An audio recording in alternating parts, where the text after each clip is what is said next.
Salam alaikum. Dans cette partie, on va travailler sur la modification et la suppression.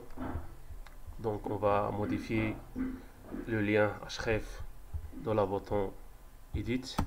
On va faire href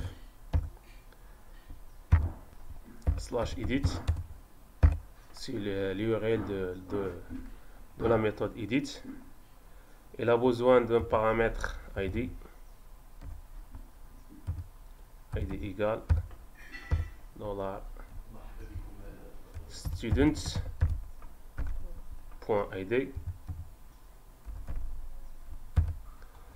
On aura besoin de définir une méthode dans notre contrôleur. C'est la méthode edit qui va recevoir un paramètre de type langue, c'est l'ID. Elle fait appel à notre service pour récupérer ce student, cet étudiant.get, en se basant sur l'ID. Mais cette méthode-là, pas encore créée, on va la créer. Elle retourne un objet student et à son rôle, elle fait appel à notre repository .findById. FindById, il retourne un optional de student. Pour récupérer un objet de student, on va faire .get pour récupérer un objet de type student. On retourne à la couche web. On va extraire cette méthode dans un objet student. On va la passer à notre modèle. On va récupérer, on va déclarer un modèle pour stocker cet objet-là. Modèle. On va ajouter un attribut. Le nom de l'attribut c'est student et la valeur c'est notre student, notre objet student.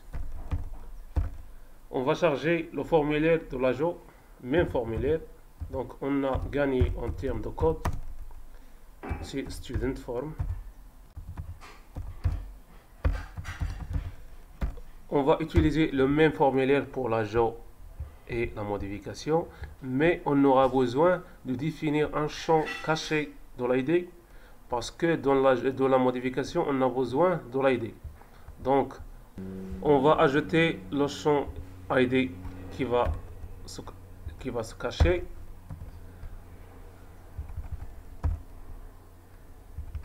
Hidden.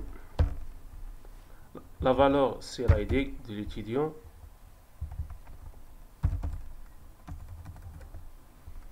On fait appel à notre méthode save dans les deux cas, le cas de l'ajout et le cas de la modification.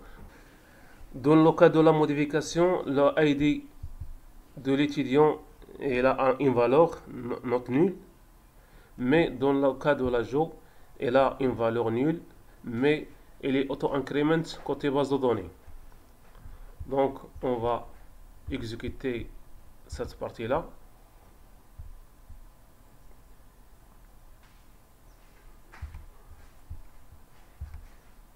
Actualiser,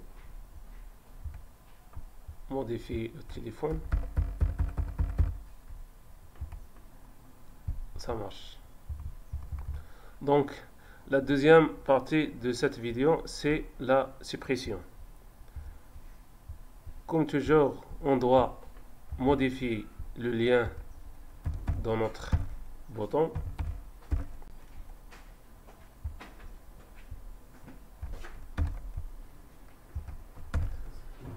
On fait appel à notre méthode delete. Donc on aura besoin de créer une méthode delete au niveau du contrôleur. String delete. On a besoin d'un paramètre ID.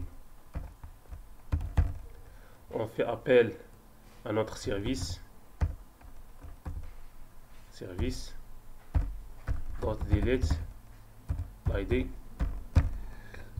On va créer cette méthode-là. Il retourne void. Le type de paramètre, c'est l'ID. Il fait appel à notre repository. Donc, delete by ID. Et on passe le paramètre ID. L'URL de cette méthode, c'est request mapping / delete avec le paramètre ID. Ce paramètre-là, il a besoin d'une annotation path variable pour le récupérer. Après la suppression, on a besoin de faire une redirection, redirect, vers la racine de notre application. Donc, on va faire un build dans notre application pour s'assurer que tout marche bien. On va tester le bouton supprimer. Il marche, mais on aura besoin de la message de confirmation. Donc, j'ai déjà préparé ce message-là. Le message de confirmation, c'est juste un script de JavaScript. On va le mettre au niveau de notre vue, de notre lien.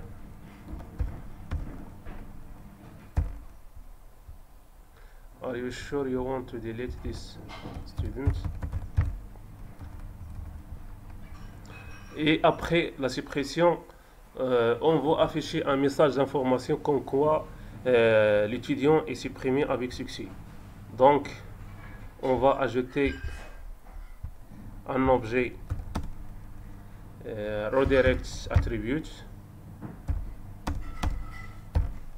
Et après la suppression, on doit ajouter un attribut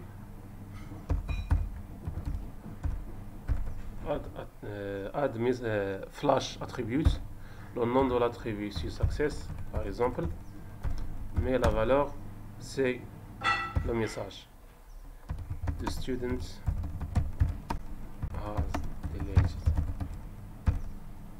par exemple.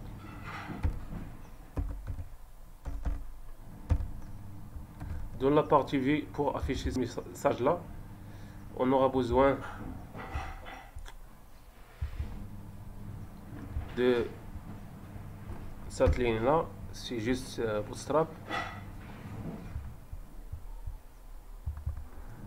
Avant le tableau, on va afficher ce message là d'information comme quoi l'étudiant est supprimé. Donc on va tester de ces fonctionnalités.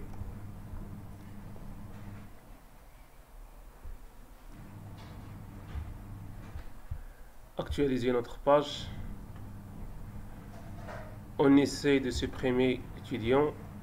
Le message d'alerte ou bien de confirmation s'affiche. Si on confirme, voilà le message d'information comme quoi l'étudiant est supprimé avec succès. Merci beaucoup.